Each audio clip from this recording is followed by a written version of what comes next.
Built-in stream for, which one is that? Let's see. Interesting. Okay, so we have YouTube, we have X, and the other one is Rumble. Hello, everybody out there on Rumble. Hello, hello. Let's see if this works. Test 1, 2. It does. So we are recording. And away we go. Alan and Jan today. Alan today. Oh, well, they never know. They never Monday, know. I'm here every Monday. It could be a pickleball ball day because of the sun. They never know. Okay. All right. Well, fair enough. I'm here every Monday. All right. Here we go. What are you going to talk about? The stuff. Oh, the stuff. That's right. Okay, here we Remember? go. What was I going to talk about? Close your eyes. Okay. I did want to talk about something. Oh, okay, here we go. There it is. Hey, everybody. Welcome to another edition of Perilous World Radio. Alan and Jan Masters, husband and wife. Jan also does the show with my brother David on, what is it, Thursdays or Fridays or Mondays or Tuesdays, whatever it is. You're here Tuesday with me on the first of the week. Me and you always Monday, and then Tuesday or Tuesday or Wednesday. Really? Oh, no. Every Monday. Oh, really? Yes. Tuesday or Wednesday? Well, like Depends. one Tuesday he couldn't do it, so I did it Wednesday. So if something happens, but it's mostly Tuesday. Well, fair enough. Okay, we got that This clear. is my wife, who has been with me for 44 years. This is our 40th anniversary of marriage this August. We will have some sort of a week off for take the family up to visit maybe Is that right? one of our kids up in Coeur d'Alene, Idaho. Really? I think that would be fun. Anyway, Oh, we'll see. it's beautiful. I'd never been to Coeur d'Alene, Idaho. Anybody out there been to Coeur d'Alene, Idaho? By You golly. have now. Huh? Now you have. I have, Yeah. but I had never been. Right. Until then, and I thought, and we went there kind of on a blustery day, and it was beautiful on a blustery day. It was just lakes all over the place and beautiful mountains, and there's lots of money up there. Lots of people with money are moving to Coeur d'Alene, I think out of the Seattle area. But anyway, welcome to the show, so to speak. We're on radio stations around the country. We are on Rumble, X, and YouTube, and we are at our website, FHU.com. FHU for Foundation of Human Understanding, FHU.com. I picked up one of my dad's books. My dad, Roy Masters, wrote a lot of books. Here's an oldie, How Your Mind Can Keep You Well. This one is copyrighted way back in, let's see here. Let's see when it was, because it kind of matters, because along the way he would update them and stuff. This one was first printed June 1972. Nope, 71, all rights reserved. But I think he actually wrote this book in the 60s, in the early 60s. Anyway, I picked it up and I just let it open to a page. Yeah. And he was talking about what he called the secret of life. And the older I get, the more I see, like when somebody says, I've got the secret of life, or I wrote a book. One of his books was The Secret of Life and Death. Yes. Didn't know that. And I actually found one online and we bought it. Really? Because I had one and it disappeared. The only one here, and then the only one, and it disappeared. Of course, in this office, it could disappear. Was it actually became The Secret of Life? Because usually sometimes he would do that. Yeah, I don't know. Catherine, maybe that's a good question. Did The Secret of Life and Death merge into the book called The Secret of Life? Anywho, we bought one online for I don't know, 10 or 20 bucks or something, or 30 bucks, whatever it was. I'm like, get it. It's an oldie. Have not read it yet. I wanted to read that one because that was one of the original first ones also.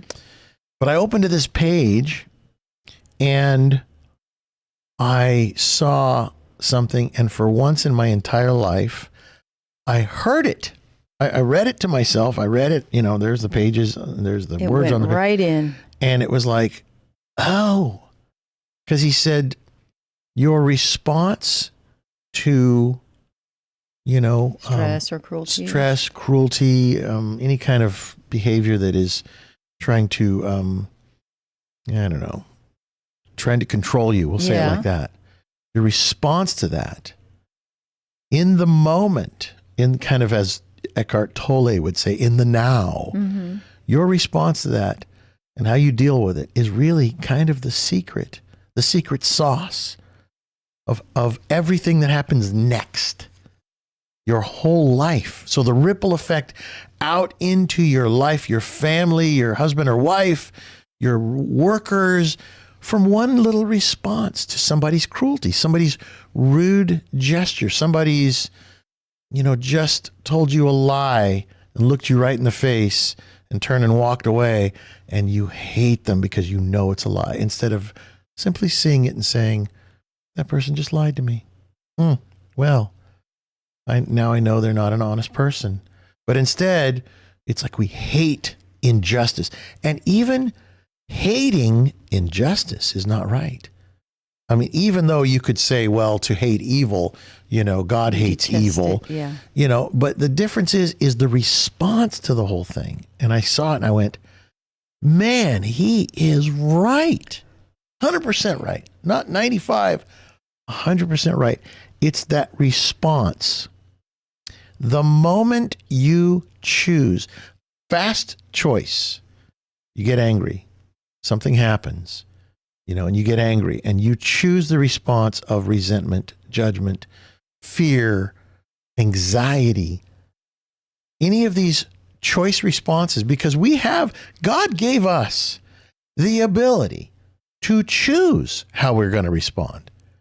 But because of our life and how we've been brought up and the parents that brought us up, or the lack thereof, the people around, my one friend, I call him my best friend, Tom, who I grew up with, he had no one. His mom was like a stewardess or something and gone all the time. And his dad had left his mom and had got with another woman and had other kids. And he was just left. I gave him a ride home. This is how I met him. I gave him a ride home one day. And he goes, you want to come in? And I go, no, I got to milk a goat or something at the time. And he goes, there's nobody home. He goes, my mom's never home. He says, I pretty much live by myself. I go, really? He was like 15 and I was 16. I just got my driver's license. Then I found out he had no one. There was no one bringing this boy up. Right. He might as well have been on a desert island, and he was turning into an animal. Like the Lord of the Flies with no parents. It was no parents, and the parents that were not. Mm-hmm. They didn't care. Raise yourself anyway. So he became kind of subject to the surroundings, which is the world. Do you want the world bringing up your children? This is what happens when we're not doing our job. The problem is these kids then grow up and have kids of their own and say, I'm going to be there for my kids. What do they bring to that whole relationship? They bring what they didn't learn and teach that. Or they go on a search for what it really is. Or they go on a search, but their first inclination of the heart is what came with them to the relationship, the world. And then, of course, yes, everybody's kind of like, I don't want to be like my parents. So then they maybe are the opposite. But the point that I'm making is that we are given a choice that is different from all other animals. And we can either be like the other animals, or we can have higher thinking and be more like the leaders that God created here in human beings. We're supposed to lead all the other animals. We're supposed to care for the animals. We're not supposed to be one of them. What are you going to say? You're writing. What are you going to say? Lead versus dominate. Well, there is a big difference. Because the chaos that came into the world after sin is just that. It's a chaos, and now it is survival of the fittest, survival of the most dominant, because it's a dog-eat-dog world. Mm-hmm. So that is what was birthed after the fall, and we're all rummaging through and trying to figure out this life, and if it's, how to escape the craziness or how to be the top dog or how it's a crazy game. Mm-hmm. Catherine, thank you. She says, The Secret of Life and Death, 1964 edition, then became The Secret of Life, 1972 edition. And he probably added more to it. Good catch on that. That's good. And that's what happened. So when I say my dad wrote 24, 25, 20, how many books did he write? I don't know. Well, that would be because some of interesting them, to know. he added a chapter. Right. And I have friends who, this one gal I know, her father wrote a book. And then he got cancer and died at like 54 years old. And then when she was left the company to run that was underneath the book that he had written, she read the book and she goes, boy, there's really an important element missing. So she wrote another chapter and then republished his book, and it became, again, a New York Times bestseller. So, which is a very interesting thing, because along our lives, we're going to have a chance to refresh, reboot our lives about every a decade or so as you go through life. You know, you're 10-year-old, you're a kid. You're 20, you think you're a man or a full-grown woman. 30, you're like, okay, now I've got a couple of kids. I better rethink this. 40, you're like, all right, I got some of this figured out. 50, you're like, wow, was I a dummy? And then you start to live. Around 50, you start to really get things figured out a little bit. And then maybe not. Maybe you hit 60. All right, we'll take a little break and be right back. It's Perilous World Radio. Alan and Jan Masters here, Perilous World Radio, FHU.com. For all the donations that folks send, thank you. We're a 501c3 nonprofit organization, and we literally run on donations. So if you want the message to get out, if you want these conversations to be had, at least the way that we're able to do them here at the foundation, then your donations are critical. So we thank you for supporting the foundation. Now, I said something there as I was going out there. Jan and I are here together, husband and wife, Alan and Jan Masters. I said, about every decade you get a chance to kind of look at yourself, because you have these milestones in your life, mile markers, as you're going down the freeway and you see one of the big ones go by and you're like, oh, geez, well, we're 200 miles from the border, or we've got another 100 miles to go until, the next milestone or the border of, whichever state. And so you have these little conscious milestones, and age is one of them. And typically when you hit 30, 40, 50, 60, and I've hit, all those at this point, I'm 65. You get a chance to look at your life and say, have maybe a life review, just a tiny little life review. Either you're like, I'm happy, forget about it. Or you're like, okay, could I have, and could I still do things better? Could I be wiser? And the answer is, of course, always yes. We could always do better. We could always be wiser. We could always be, more loving and caring and thoughtful and kind. Of course. So as I've gotten older, I've been able to refine myself by just taking those little life reviews, and then, of course, submitting myself to God at a certain point, saying, all right, I've done all the best I can with this. To the end of yourself. Dare I say, this schmuck that I am, And yes, and I did. I got to how old do you think I was when I had that little? It's just in the last couple of years. Yeah. So just in case you guys don't remember, I had this, I can't say it was a dream. It was more like a vision where I was driving down this road, and I love to drive, and I've always been kind of a car guy ever since I was a little kid. And my dad brought home an old MGTD, which is the ones with the real low doors, the really cool looking old cars.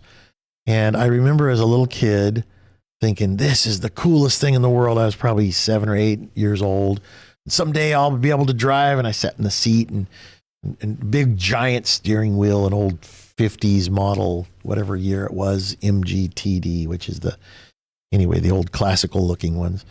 And so I always loved cars. And then I'm at the point where I don't really care anymore. People are like, hey, what about this? And what about that? I'm like, yeah, I don't care. I finally reached that, right? That was one part of the end of the road.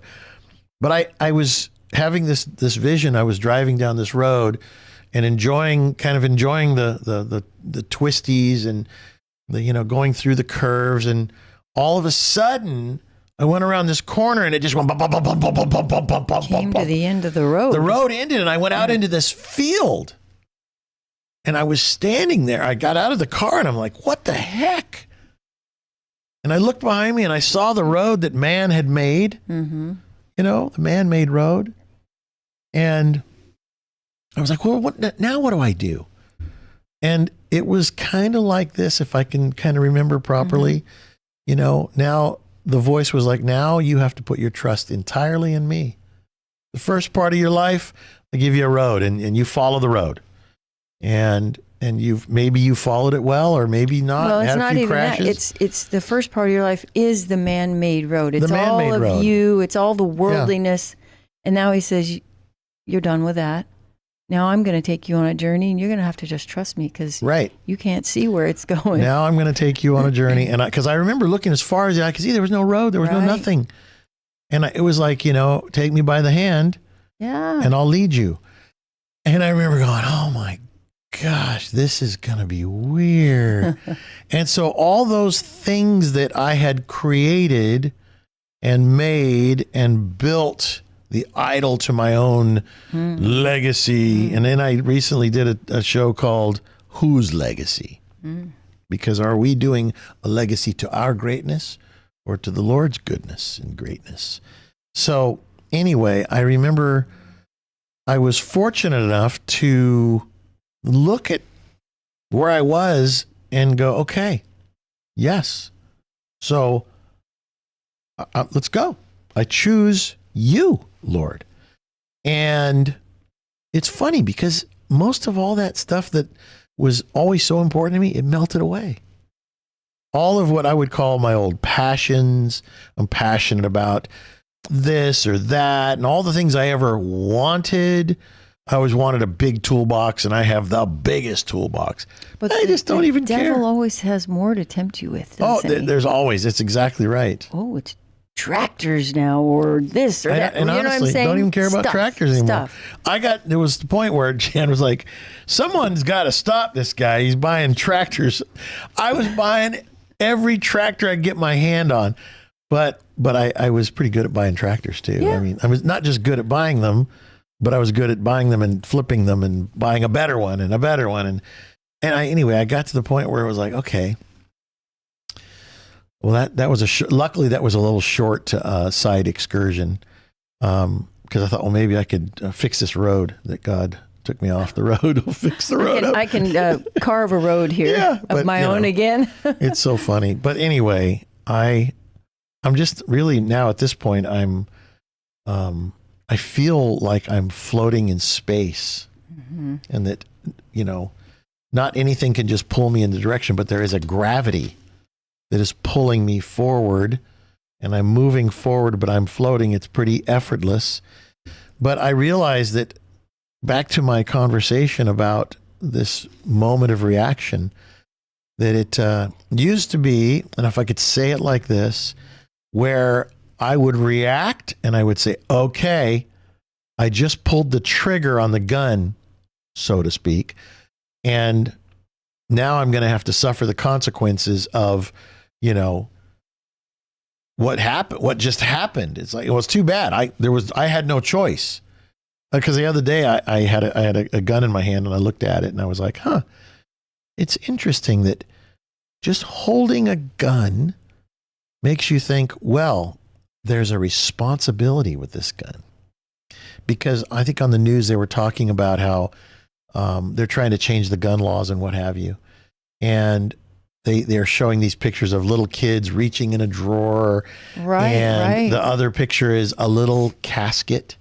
Oh, God. Right? So terrible. Don't buy guns was what they were saying. Oh, geez. But I was looking at this pistol I have, and I thought, well then, if I'm going to own this pistol, then I must be responsible with it. The same goes true if I'm going to own this bull that is 2,000 pounds. There's a responsibility that goes along with it.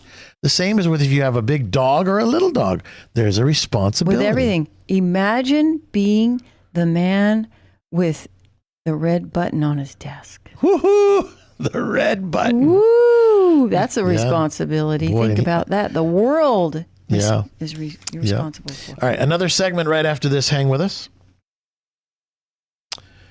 Alan and Jan Masters talking about the man with the red button on his desk and the red phone. Yeah.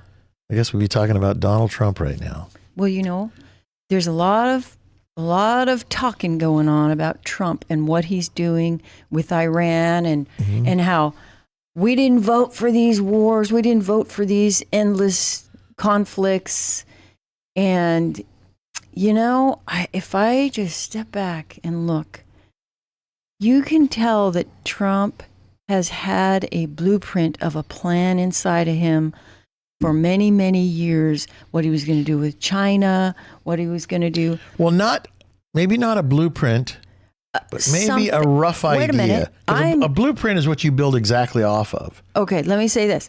I think it's he may even think it's his idea, but I think it was God's idea. That's what I think. Because all the things he's doing, people love to look at his brashness and all these problems. But when I look at the big picture of what he's doing, okay, he went and took out or did a strike on, I think it was Islamic terrorists in, Nigeria, okay, because they kept killing so many Christians, right? Yeah. I have heard about Christians being killed my whole life in other countries. I have never heard of a president or anyone actually going and defending them or doing anything. So when you say you have a gun in your hand, you have a responsibility. I feel like the time is now that our military is so amazing that we are at the top, and he is going to do good with it, because you know what? Somebody's going to get in there one day and try to do terrible things with it. So he is defending Christians. He in Iran for 47 years, you had this regime that was killing Christians and torturing the people.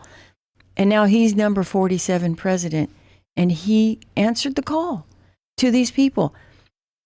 So he's going to answer for what he does at the end of his life, of what he did with his presidency. And I believe with minimal, hard to say, minimal risk to our soldiers and stuff, but it's so well. Well, there's lots of risk. It's so well done that we've had a couple of our servicemen die, which is sad. Well, wait a minute. Think about that. I think we're at like 8 or 9 right now. To 8 or 9 on our side, to thousands, I'm sure at this point on the opposing side of good, you might say. And because that's a question. He's out there. They've shot and missiled, I don't know, it was like 698 boats that were carrying their Navy. I mean, the numbers that you see on the news, if you can believe what you see on the news, I mean, it's amazing how many what they call sorties or missions they've taken and destroyed the enemy's ability to fight, kill, and maim. Because now they're resorting to driving cars into synagogues and getting out and shooting people and in other countries. So they have the sleeper cells. Right. So the Sith, the evil in this world, calls forth its sleeper cells now. And we're going to see more of that. Gosh. What? I just got this vision of something. Wow. Okay. You ever heard of when they get cancer? Okay. And then, they've got this big lump or something, and they decide to take out the lump. Do you know what happens? No. All of the other little tiny parts of the cancer grow and they compensate for the taking out of the main cancer cell. That is exactly what's happening with Iran. Yeah. They were the tumor, the big tumor. He's taking out the tumor, and now the other ones are activating. It's just the way it works. It's the way evil works. But anyway, my point was that he's destroying that tumor that was threatening to take out America, Israel, and the whole body of mankind, right? It's like a cancer. So you just have to look at what is he doing with his responsibility with this military. And people, well, is that America first? I would say Yeah, it's life first. It's taking out an enemy who has vowed to destroy us at some point. They were getting nuclear weapons, which, oh, by the way, Obama and some of our presidents sort of helped by giving them all the money. So I think he is doing doing good with his responsibility, and he's also, closing our borders. He's doing what he has to do here. I can't imagine having the weight that he has on his shoulders, but No. I do believe that God is what gives the energy and the spirit to carry out monumental tasks like this. So I think this is where I just opened up to on this. Okay. And it speaks to a lot of this kind of stuff that we're talking about, because if somebody asks, is Tucker Carlson a traitor? And then there's Candace Owens, who's to me a complete lunatic at this point. She's somehow lost her mind. But it says here, and this is in the 1972 version of How Your Mind Keep You Well, page XXI, which at the beginning before it even starts, it says, God has given us an inner conditioning process to equalize our animal responses under stress. And as soon as I read that, I was like, that's right. It's from God. And if you don't give credit to God for giving us that, what my dad called an inner conditioning process, okay, that's kind of like the terminology for it, but I'm going to call it the gift for us to be above animal. Otherwise, we would be just our mere conditioning as more animal than man in life. And I have animals, and I understand the part of the reason I think why I was supposed to get livestock, big animals, is to witness the animal, the large animal response to things with bulls and cows and horses and chickens and, all these different animals that we have, and goats and all kinds of things. Each one carries its own interesting animal nature. But God gave man the gift that we are not animals. We're created, we're flesh and blood and bone, the same way the animal is flesh and blood and bone.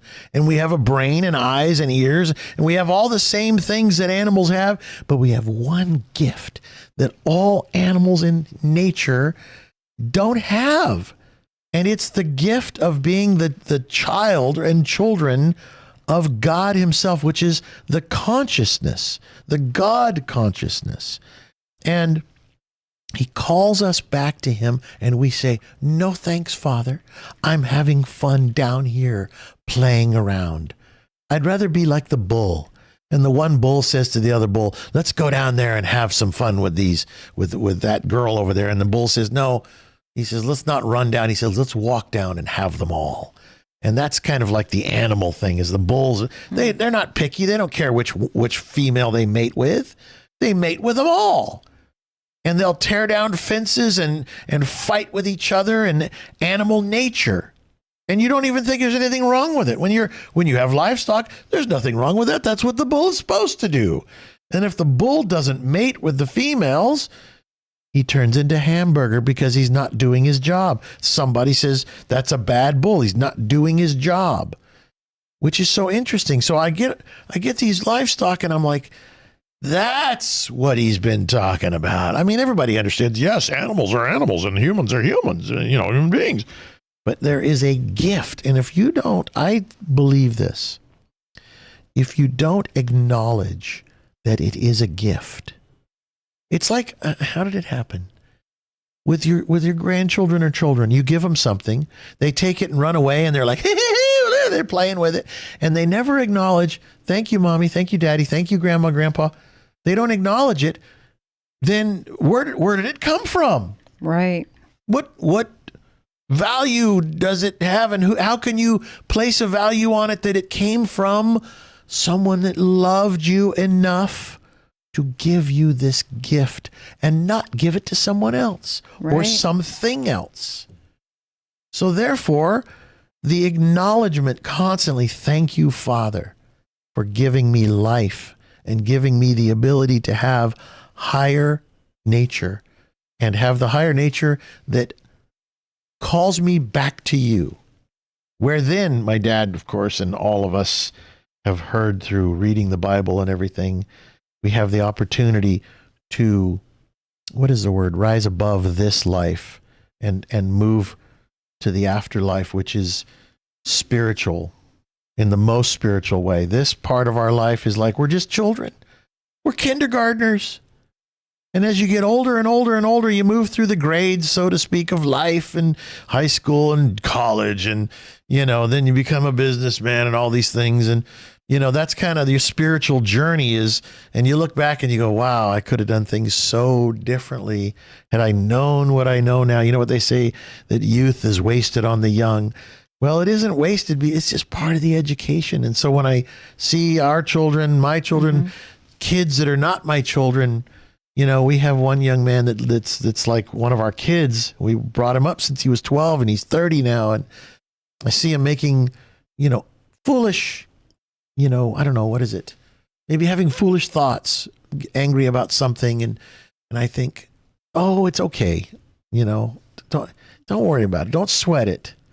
Just watch. You just kind of help bring him back. Yeah, to you help slowly bring him back. And it was a little something about competition in life and business and what have you. And nobody likes competition. You don't want competition. Then you have to work harder and work longer and do better. And I said that's why you do a better job, do a very good job, have good public relations with your people, the public. And people then say he's good at what he does and he's a nice guy. And I said, if you didn't have competition, like, people running for office, then you would just turn into a big pig and you wouldn't care. And I said, and he says, well, but yeah, I put a lot of work into this. And I said, yeah, but you know what? When I'm out fishing and I see somebody else with the fishing rod bent and I'm not catching anything, I go over towards him because he's catching fish. And that's all people see in competition is he's doing good. I want what he has. Anyway, it's so interesting. Life is so interesting. We'll take a break. It's Perilous World Radio. Don't go anywhere. Alan and Jan Masters, that's an interesting point. Competition. How do we deal with competition in life? Usually in business, it starts, maybe back up. It starts like when you're in school. And everything's a competition. Everything. Sports and even at home. At home, vying for the parents' favoritism. Yes. Yeah. Oh, it's all about competition. Yeah. And so when you get into school, then comes the vanity. Well, I got to do my hair this way and I got to get this clothing and I got to buy these shoes and got to try and fit in and get the Letterman's jacket. My Letterman's jacket from high school is hanging on the wall. I know. And I look at it. I remember how badly I wanted to be a varsity Letterman. And when I finally got it, I was embarrassed to wear the jacket. Really? That jacket funny. I may have worn 2 or 3 times. And I remember going, I don't want to walk around with this jacket of pride. Like a rooster. Yeah. With his tail up. Yeah. I remember this is too weird. And so in my life, and you, Jan, will be the first one to know this. Sometimes I got to put my hand in the fire and go, ow, geez, that burns. And Jan's like, no, I told you it was going to burn. And I'm like, well, I don't know. I had to feel the gamble. fire. I want to take a gamble. I had to feel the fire. Yeah. And yikes, that hurts. So, that's human nature. And I've had to do so many things in my life where I had to kind of go, all right. I'm not taking anybody's word for it. I did know it and now. I failed. The one thing, thank God, throughout our 44 years together, I've never cheated. I've had plenty of women try and hit me up for that. Mm-hmm. And I knew where the line was. And I thought, I'm not going over that line. And I wouldn't go out and get drunk. I never took the drugs. I never smoked a pot. I never smoked cigarettes. They go, who would want to do that? And my dad let me smoke a cigarette when I was like 10 years old. And it was like, boy, why would anyone want to do that? Forbidden. And then so you go through life doing all these things. And what is it supposed to be? It's supposed to be the foundation of why you don't do it. You stand on the foundation of all the things in your life that you have come to the conclusion that it's wrong, that it's not the right way to do it. And then you pound those things into bricks and you build a foundation and you stand strong on your beliefs. Somebody asked Dr. Jordan Peterson, I watched this little thing, Dr. Jordan Peterson, who I've interviewed him before, and man, he's kind of getting pissed off in his older age. He's the same age as me. Is he okay now? I don't know. I don't know. I think these he are got old, sick. old right, videos because but well, I mean, when you say older. old, it might have been a year old, but whatever it is, he was. Somebody was asking him something about faith, and they said, how do you know that you believe in God or something? It was an interesting kind of a question, and he goes, "How do I know?" He says, because I have faith and I believe what I see. And he goes, and I've done the research. That's and it was a young kid, right? And he says, never heard him answer like that. Yeah. You know what I heard him say? What? Wow, that's a hard question. And he didn't want to answer it at one point. Maybe now he is. Well, he got kind of mad. Yeah, he did. He got kind of mad that this young, like 23-year-old kid was questioning him and asking him what you would consider from a, what is he, a psychologist of some sort? He's a clinical psychologist, asking him kind of dumb questions like, well, do you believe? How do you know you believe? He goes, and he asked him, I don't know, some funny question. And the eyebrows came way over the eyes. And he looked and he says, if you believe, he says, then you are willing to die for what you believe. And it was like, he was really kind of emotional about it. And the guy says, well, so what you're saying is you're willing to die for something, blah, blah, blah, blah. And he goes, yes. Yes. Yeah, and he was yelling at the guy, like, how dare you ask me this question about my belief? I believe and I'm willing to die for what I believe. And I thought, and I watched this though. This is what I want to get to. I watched it and I thought, why get angry at that? Right. Why get angry at that? He should have said, yes, you have to be willing to die for what you believe. And it's kind of obvious because you know what? He's in Canada and he stepped up, spoke up. He got his license taken away. So he was willing to risk things for what he believed. Yeah, it was very interesting. But I was watching going, he got a little offended or something. Oh, offended, angry. And I thought, okay, I believe that. I believe what he says, that you must be willing to give your life for what you believe when it comes to your creator. Maybe he was just being really strong. No, he was pissed that because the kid was staying calm, going, well, and because he was like, he wanted to know. And and then he said, don't play with me. And I remember watching this going, but even still, you don't have, and mainly because my dad, Roy Masters, was able to always stay calm.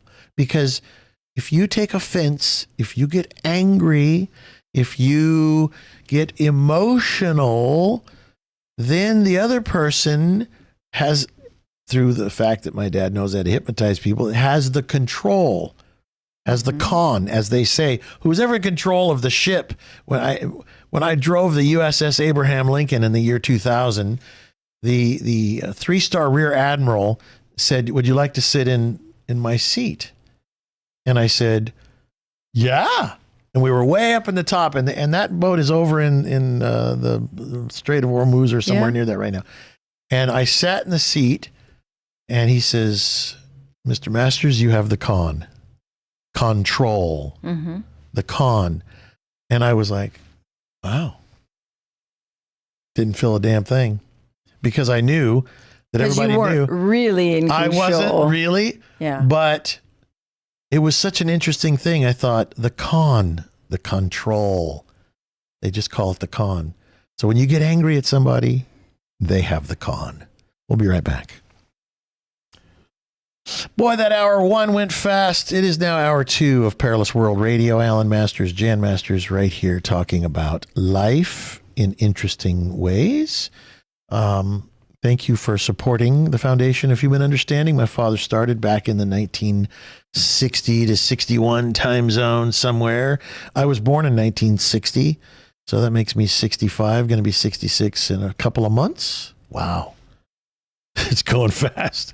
Anyway, we We were talking about how you give up control of life when you get angry, when you respond incorrectly, when you allow someone else to. Okay, so actually, Nick says here, Solo take the con. That was from Star Trek. Wasn't it? Or Star Wars? No, Star Han Wars. Solo? Star Wars. Han Yeah, Solo. Yeah, take the con. The controls. The control or controls. We were talking about that because in the year 2000, I was working for Motor Trend magazine at the time because I was a car guy, and I amazingly got them to give me the job to be the host of their radio show. There was actually my radio show that we just renamed. But anyway, I got to take the con of the voice of the world's largest automotive authority is what they called themselves, which actually they were the second because Car and Driver was the first. But anyway, but the point is that I got to drive an aircraft carrier with a 3-star rear admiral on board who was in charge of the entire North Pacific, or the Pacific Fleet, they called it. And I have a picture right on the wall over here of the aircraft carrier and a nice note from the 3-star admiral saying, thanks for, your time with us on Abe. Abraham Lincoln CVN-76, the aircraft carrier, nuclear aircraft carrier. Anyway, I was on that for 3 days, and I got to sit in the captain's chair at the time, and I remember thinking to myself, aren't I supposed to feel something? When they said, Mr. Masters, do you have the con? And here's one thing I forgot I wanted to say. That's why I'm bringing it in the second hour. There's a giant steering wheel, right in front of, which is kind of funny. You think about it.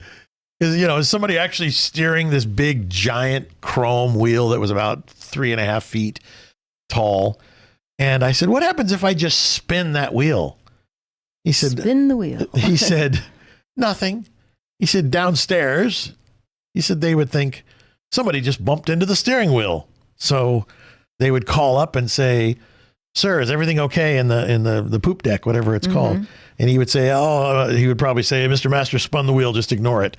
Because I'm really not in control. Right. So when something hits you and you are, how do I say this? If I say it like the Admiral said it to me,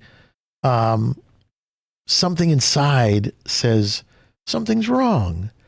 And you get a call from down below and you say, is everything okay up there? And you may be seeing fire and brimstone and all this, but deep down inside, something says, I better not do what has just been fight or flight mode and, run. I better use higher nature, a spiritual reaction, I guess you might say, which is when somebody's angry at you and they're screaming and yelling at you and you just stand there and look at them and they don't know what to do about it. It actually makes them afraid. And then they will challenge you by acting like they're going to hit you and you just stand your ground. So I've seen my father do this with people where what is it? Rudyard Kipling in his poem, If, he says, if everyone about you is losing their head and blaming it on you, if you can keep your head about you when everyone around you is losing their head and blaming it on you. And I remember when I first thought, I said, that's my dad. When I first heard that poem in my maybe teens, Rudyard Kipling, I think, wrote that in like the early 1900s. And he was 32 years old, wrote it to his newborn son. And then he says, if you could do all these things, you'll be a man, my son. And it's taken me 65 years to get to the point where all those things I could probably do now. And maybe that makes me a man now. But even still, maybe there's one I forgot that I haven't quite mastered yet. So now I got to go back and read the poem. But if you can keep your head about you, if somebody spins your wheel from all the way up top, they insult you, they insult your wife, your husband, your children, your whatever, and you just stand there and say, okay, then you have not given up control of the control. Well, I will say, to the con man. I think that your dad's understanding and the fact that he was searching, because over the years, as I've been in the family, I've heard a lot of stories of his and about him hearing the bombs when he was a child during World War II, and knowing that they were trying to, understanding later they were trying to exterminate the Jews, of which he was one, still is. Yeah. And searching for the answers to life, like, why would this happen and why would other people go along with it, right? So he happens upon hypnotism and sees how one person can control another person, even though it's done in fun. That is a marker in his life right there. That is what's happening on a mass scale. They were making all these people to do these horrible things.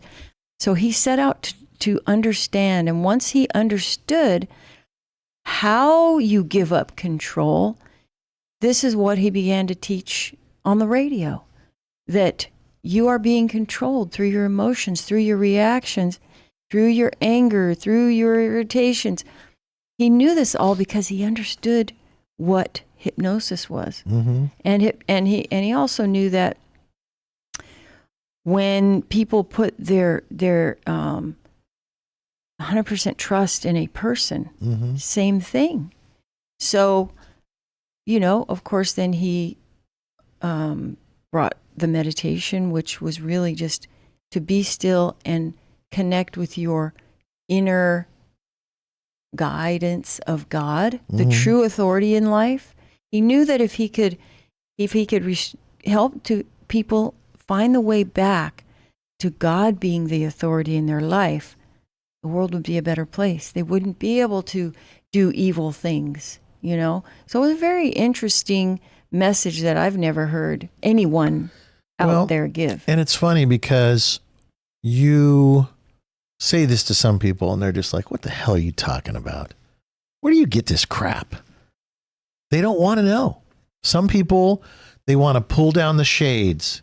It's like Jesus is walking out in front of their house and they're like, oh, there's a Jesus freak. And they pull the shades down and so Jesus passes them by. Not that anybody's Jesus, but I'm just saying the truth is outside and they don't want to go out and meet it. They don't want to stand up and say, what do you mean? Wait a minute, who is that right there? What is that person talking about? And so I feel like that when I get that response from people, I have a choice to make. I either say, all right, never mind. You just plant the seed is all you need to do. Never mind. Yeah. It's all right. Well, maybe another time in your life when you're ready.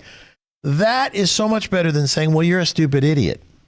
Because the response to somebody saying, stupid idiot. That's right. The response to somebody saying, what the hell are you talking about is, look, if you can't see it with your own eyes, you're a stupid idiot.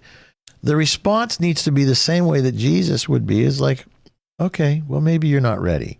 All right, well, I'm going to continue on my ears hear. That's right. Right. That's and those right. Who have eyes and I was see. thinking about this about our kids, because our kids are becoming adults. I mean, our oldest is 37, Becoming 8. adults, yeah. Yeah, I mean, but I mean, listen, to me, you're not an adult till you're like 40. Unless, of course, you get very lucky and you become mature early. But most people have to go through that much life. And they look like adults and they sound like adults. But to me, an adult is how you conduct your life and your relationship with your Creator. And as you become an adult, you have, you carry a certain authority that is like carrying a gun. You're responsible. And people can look up to you and say, I don't know what to do here. What should I do? And you give them good, sage advice.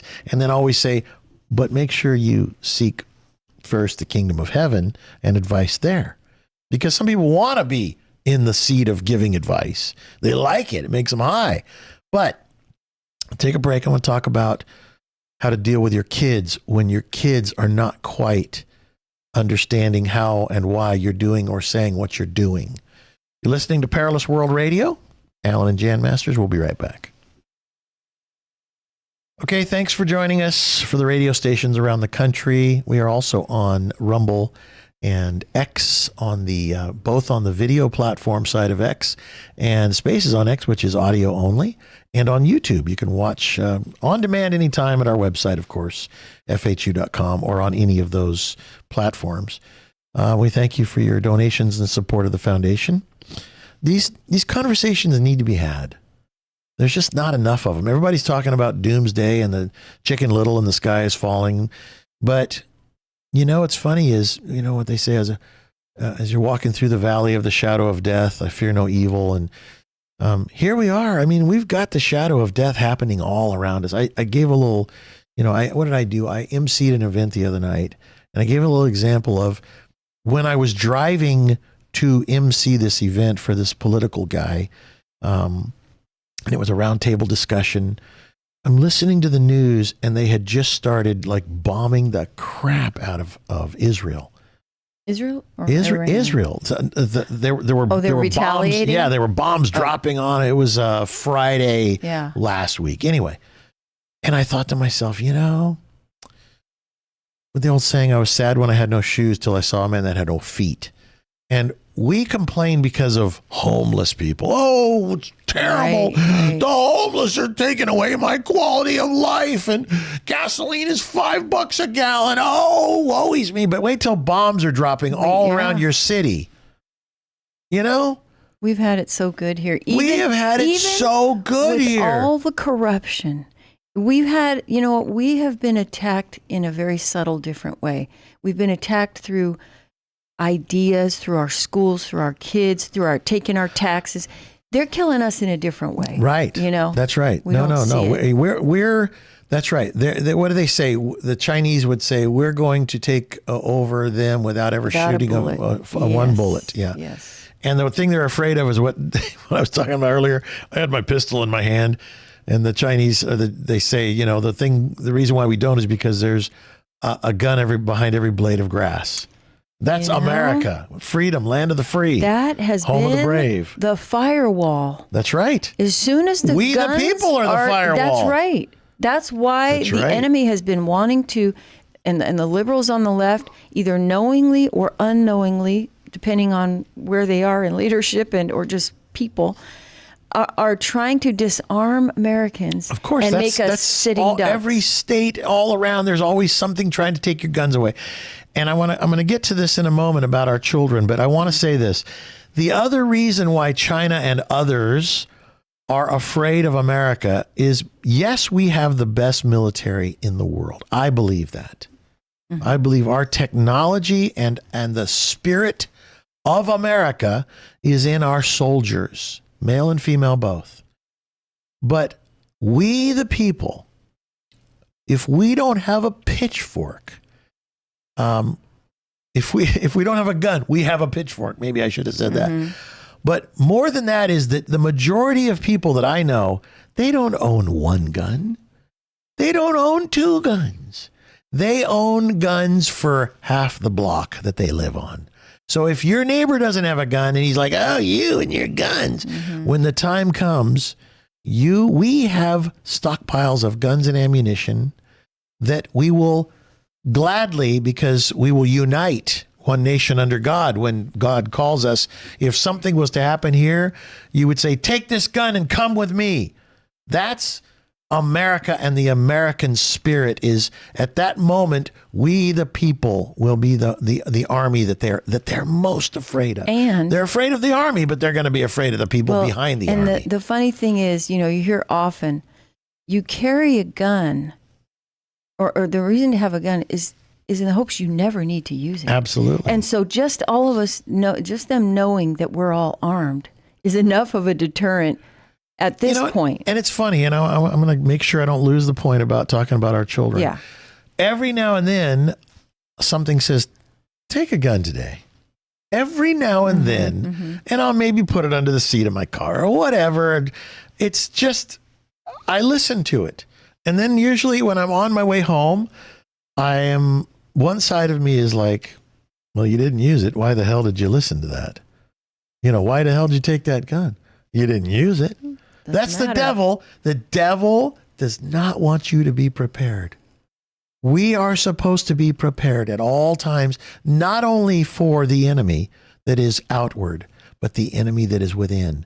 And he works on us through the doubt mechanism of, well, why did you listen? Because my father told me today to be extra aware. And I got to tell you, I had I'm going to tell you a dream real quick, and then I may have to go all the way to the next segment That's okay. to talk about our kids. Do I know this dream? No. Oh. And I didn't even tell you about it, I don't Good. think.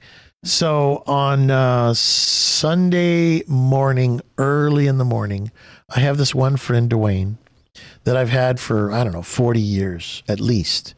And whenever he sees me, he always leaves me and he says, I love you. You know that. I love you. You know I love you. And I say, I love you too. And he's from Iowa. And he's very, how do I say it? He's very backwoodsy, which I like about him. Very amazing mechanic and good with cars and what have you. And as of the last, maybe 10 years or so, we haven't done that much together. And he worked for me. He was an employee of mine. He worked for me for years. And then it became friends because he loved me and my life. And he asked me at one point after his divorce, when he found a new lady, he asked me to be the minister to marry him to his wife, and they're still married. So long story short, it's about 4 o'clock in the morning, maybe 3:30 or 4 o'clock in the morning. And he comes to me. This is the dream? This was like, it was more than a dream. It was more like a vision. Okay. He comes to me and he's a younger man and he's standing there at my bed crying. And I'm laying in bed and he's standing next to me crying. And I said, what's up? What's going on? What happened? And he says, she's dead. She died, or he or she, someone had died. And he was crying. And then it was so disturbing to me that I woke up and I woke up and I was like, okay, well, wow, I'm so glad that was just, not that wasn't happening. Because first of all, I knew it was odd that he was a younger man because he's older than me. Mm-hmm. He's like almost 70. I think he may be 70. Anyway, so I went back to sleep or something later on, and then I forgot about it. And then I was driving in my car about, after the Sunday talk, and I remembered it, and I called him. Good. I was going to say, yeah. And I called him. I said, I'm calling you with a purpose. He goes, oh, I'm glad. I haven't talked to you in a while. I said, I just want you to know. I said, you came to me last night. He goes, that's pretty hard because I'm way over on the coast in Newport, Oregon. Yeah. And I'm like, no, that's not it. Your spirit came to me crying, and I'm calling you to give you this warning to make sure that you talk to your family, tell them to be extra aware. Extra aware, your wife, your children, your grandchildren, your loved ones. I said, and I'm calling you to do the same thing because I don't want you to have to cry because we just let our families float out in the world. So we'll come back and talk more about this. Alan and Jan Masters, Perilous World Radio. I was telling a story about a friend that I called and told him, and he was shocked. I told him that he had visited me in my bed, and he was crying. He was standing there crying, and somebody had died. I said, and you, my friend, he's a Boilermaker. He crawls up inside these mills, up inside these giant chimneys, and welds cracks from the inside of because that's how I guess they find them. I don't know. And it's this horrible, terrible. He comes out and he's black. You've seen those pictures. He is a blue collar working guy. Of the guy that comes out of the coal mine and their faces are black. And he comes home and he's just soot covered from his job. And he's hardworking, but a soulful, good man. I said, you be careful, Dwayne. You be careful and call your family and tell them about this. And because God makes us all his messenger. We are his representative. And if you don't take the responsibility that, just like when I held that gun in my hand, I thought, I must be responsible while I have this in my hand, in my possession. And the same is that if you believe that you are part of God's family and that he can and will use you to do his work, then what did Jesus say? I'm here to do my Father's business. So that day I felt like I said, I'm supposed to call you and tell you this. I said, you know why? Because I love you. And he says, I love you too. And it was so sweet. I said, and when you come home, I said, will you please come see me. I want to. And I hope to God, please God, don't let anything happen to my friend Dwayne or his family. But we don't know what we don't know. We don't know what we miss through having that extra, what I'll call the armor of God. Maybe I take a gun, and because of that, I take an extra awareness with me. Right. And the person that is looking for his mark that day does not look at me and say, there's my mark. He looks at me who's looking around, watching, because I don't want to use my gun. I don't want to. So I'm watching with a special awareness, a special extrasensory perception from God. And I feel like that all of us are supposed to do that throughout our life every day, and not just float out in the world and let things happen to us, because we are not the mark. We're not the weak cow that the wolf is looking for. We're not that one. We're a strong one, and the devil will say, let's pick a different one. I don't want to get kicked in the face. That's the animals are looking. Their predators are looking for the weakest of the pack. That's not going to be me. Please God. So now I'll get to, since we have a nice amount of time. So, and yes, I do. I love my friend Dwayne. I love him dearly. He's a good soul. I also love my children. And when you love your children and you feel like they're going astray, a lot of times what happens, you get mad at them. You get mad, like, why aren't you listening to me? And you start, yelling, and all you do then is push them away. And I hate to say it, because it's like natural reaction is, even with my cows, if I go out there to put an ear tag on the baby cow, the mother sees something's going on and she don't like it, and she moves real loud, and the little one responds with, yeah, and then you hear this, and then they all start looking, because they're herd animals. We're herd animals too. We like to be together, but they send the alarm. So when we get angry at our children and we send the alarm, you're going astray, it's just a mooing cow, because we aren't rising above the ability just to make noise. Somebody was talking about the speaking of tongues. And I don't remember who it was, but I'll just give you the example. God made it to where people, at a certain point, he gave them another gift to be able to speak all the languages of the world. And they're like, how is this happening? That he could speak our language. He's not from here. Right. And so the other people thought it was just gibberish and so on and so forth. And I heard this is kind of interesting. And he says, but if they don't have the spirit of their Father in heaven within them, then they're just speaking gibberish, because it isn't the words in the language. It isn't the linguistics of it all. It's the heart first. It's the inclination of the heart and the soul first. And then you can put together nice words and people look at you and go, I believe you, because you're more than just words. You're a man of soul, of spirit, of love, of goodness. That's more important than, wow, that sounded good.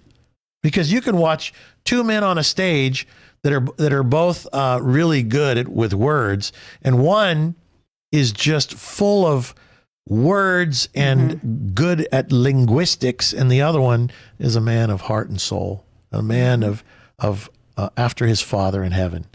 And so this whole thing about speaking in tongues, he says it sounds like gibberish when the heart is not in the right place, when it's not coming from the spirit. That's a better way of saying it. So I realized with my children that I could say whatever I want. I could read my dad's book to them out loud and they'd go, okay, what? Well, you just said you read something in here in your dad's book and you finally got it at 65 years old. Right. See what I'm saying? Right. So and that's exactly what I want to say is that we have to do something that we don't want to, which is something called long suffering. Patience and long suffering. Patience and long suffering. Patient endurance. Patient endurance. So I remember when I raced in the Baja 500, and this is another one of those moments that God has given me so many incredible stories in my life to draw from. When you're in a race, what do? Go fast. You race. Yeah. It's competition. And I thought, okay. So I was driver and co-driver, and then at a certain point, you trade places. You stop at a fuel stop where your team is there, and you trade places. And now the driver is the driver because it takes a lot of energy to drive off-road racing. It's man against and his machine against Mother Nature. And then the navigator is also there, but he's not having to use his body to manhandle the steering wheel and deal with all the bumps and everything on the Baja 500. He's actually trying to, read the navigation so that the guy behind the wheel can keep his eye on the road, which sometimes is not a road. It's just you're going up the side of a hill to get around another crash guy that's on the road. So you're like, which way can I go? But I got to go up around the side of the mountain or down in a gully. So that's the wife's job. Co-pilot. Fair enough. Fair enough. True story. I believe that. So at a certain point, the guy I was racing with had raced many times. Matter of fact, it was the most winningest, longest racing team in the Baja history of Baja racing. And I was with the son of the guy who had won more than anybody. And he had raced, and it was my first time or maybe second time racing in a competition on the actual course that they call the Baja 500, which is just, they change it every year. Anyway. The guy says to me at a certain point, I am hauling ass. I mean, I'm like, foot to the floor, going as fast, passing all kinds of people. And at first, I think he might have been a little bit impressed with how I was going to help us win the race. And then all of a sudden, he realized he doesn't know. He doesn't know what he doesn't know, that he's going to tear this machine apart.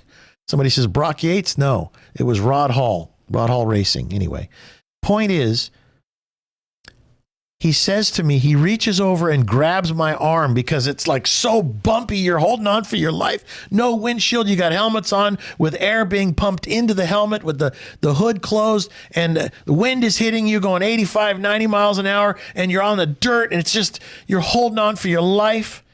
He grabs my arm and he yells because we have actual speakers inside the helmets because it's just that crazy. It's complete insanity for 20 hours or 24 hours, depending on how long it takes you to go 500 miles. He says, slow down. And I'm like, what the hell are you talking about? The reason why I'm telling you guys this is because this is how your children, when you're like, but we're in a race. What the hell? No, I'm not slowing down, because your children think life is a race and they've got to get to the top. Because if they don't, they're a failure, and they've got to run as fast as they can and be as ambitious as they can and listen to the motivational speakers and use all their stuff that they can and go on the internet and, and they're just trying to get ahead. And you're like, slow down. And can't you identify with that? Yes. Because I feel like that's my mantra to you. Ellen, slow down, Ellen. Oh, stop. Let me finish. She's right. The point is, but I'm driving. And right? I'm saying, hey. And you're like, hey. Right? 44 years together. I'm trying to get ahead. We're trying to win the race. He says, slow down. And I'm like, what are you talking about? He goes, you got to slow down. We're going to crash. You're going to destroy the vehicle. He goes, slow is better. He said, you notice how we're passing by all these cars that are broken down on the side of the course, you might say, flipped over and broken, and wheels over here and the wheels are over there, and flat tires because they're going so fast. The machine is coming apart. That's our lives. And your body. That's your life and your body, your relationships. Yeah. People are flying off and flying over. And I remember he goes, and so I slowed down, and he goes, more, slow down more. I like this guy. Anyway, it's I the totally principle. identify with him. It's the principle. It's an endurance race. Yeah, and you have to finish. And he says, in order to win the race, you have to first finish the race. And not die doing it. In the process. Right. So anyway, that was a long story. That's what we're doing to our children is we're telling them to slow down. They're in the middle of a race and they look at you like you're crazy. Because at first I thought, what the hell is he talking about? I'll finish the story on the other side and the principle as well. Be right back. Alan and Jan Masters. All right. So another one of my wackadoodle. What are you doing? Stories. She's messing with the controls over here. Go ahead. That's fine. Keep going. Anyway, another one of my wackadoodle stories that has brought me a lesson in life that comes all the way forward to now with my children. And I want to tell them to slow down, or I want to tell them to be more thoughtful, or I want to tell them to be wise. But I yell it at them. So when the guy first yelled at me to slow down, I'm like, we're in the Baja 500. And I want to win. Don't we want to win? We got to go. We got to be bold. Fortune favors the bold. But fortune does not favor the foolish, the bold and foolish. Fortune favors the wise, bold man, not the foolish guy who calls his foolishness boldness. You know? Mm-hmm. So I'm learning how to with my children, and it's so funny because I realize it makes me giggle. Like, I mean, I don't know if you noticed, we were talking, we came, Jan and I came home. Somebody called me, one of my guys called me, and he's like kind of chewing me out over something. And then I get home and he's there and he's like, yeah, I'm kind of was a little bit abrupt and I didn't mean to be that way. And I said, yeah, you were, you know. And he was the same thing. He was the guy telling me to slow down, but actually he had to tell me to slow down when he was really talking to himself. And he finally got a chance to see it. Mm-hmm. And then I kind of giggled and I said, you know, you're right. How you went about it wasn't maybe so right, but the principle is right. And so with my children now, I'm realizing that patience is such a beautiful, amazing quality in a human being. It's one of calmness, the as my dad would say, of love. Calmness, kindness, and patience. And you can have calmness. You can have kindness. Mm-hmm. You can have patience. But when you put all three together, oh boy, does it make a beautiful, it makes a beautiful life. Because when you can put calmness to kindness and patience, when all about you are losing their head and blaming it on you, that's like if I could add anything to the Rudyard Kipling, you know, and deal with your fellow human being with calmness, kindness, and patience, even though they're blaming it on you. It's an lost art, this thing called calmness, kindness, and patience. Well, because you know why? It's not an art. It's a spirit. It's the spirit of love. Yeah. This is what God said. I hate it when she's right. Love is patient. Love is kind. Right. Long-suffering, and all those things. There's so many aspects of love, and you know it when somebody's impatient with you, and you don't want nothing to do with them, with what they're telling you, you know? So in the end, I listened to the guy that told me to slow down. We won the Baja 500 that day, and it didn't feel like anything. It was just, wow, that's cool. We won in our class. When I say that, there's lots of different classes because there's all kinds of different vehicles racing, even motorcycles and Volkswagen Baja Bugs and everything in between. But we won, and I have a plaque over here for winning it, which still doesn't mean anything. What means more than any of those things is the lessons I took away. That was a metaphor for your life, for sure. What's that? That slow down thing. Oh, for sure. Because I remember when we got married and you had the car lot and it was like, working every single day. I still like to work. Why do you have to work so much? I have to work hard now, so I won't have to work hard later. Yeah.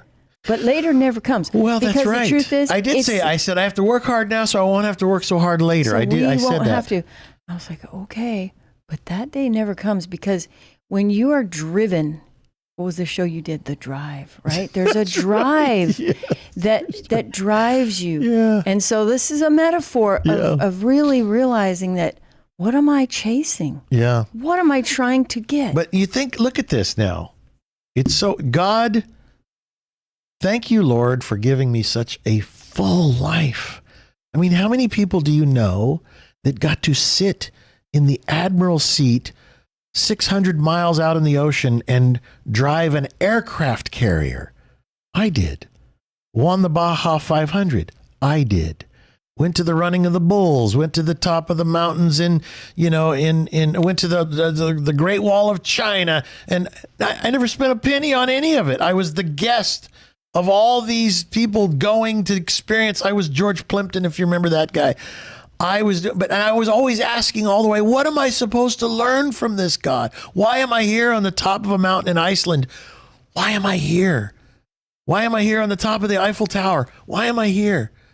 Why am I here? And I was always asking, what am I supposed to do with this? But thus, he was preparing me all along the way to maybe speak about all these things and what I learned and how I've been able to manage my life and through the good, the bad, and the ugly. How about this? How about he showed you all of those things?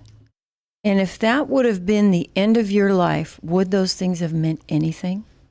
No, because I would have been selfish. Maybe he knew that you had ambition to do a lot of things, so he almost gave you everything you wanted to show you the emptiness of it. That's right. Well, but more than that, he also gave me this platform to speak about it. To now speak about it. Right. And because I don't know what's next in my life. I feel like a kid at 65. Mm-hmm. This body may be getting old, but this soul and spirit has got a long way to go. And maybe he'll use me more as I move forward and move closer to him. You're going to give him by the letting con? up. He's going to, am I going to give him the con? Yeah, He's got the con, the control. Well, we have to yield, right? That's right. All right. Well, I hope you guys got a little something out of that because, boy, it was fun to talk about. Anyway, I am Alan Masters. This is my wife. Foundation of Human Understanding. We'll keep it going as long as we can and with your help a little longer. See you next time. Okay, folks, that's it. By golly. How do I do this? Update is complete. Where is that? I have to close off some of these things here. Where is that one that's hanging out in the background? I got to take this out of the way so I can see. See you all. I guess. Is it there? Oh, here it is. Okay. See you next time over there on Spaces on X. Can I close that out? Okay, now we go over here and shut off the other stuff like Rumble, YouTube, and X. See you next time. Thank you very much.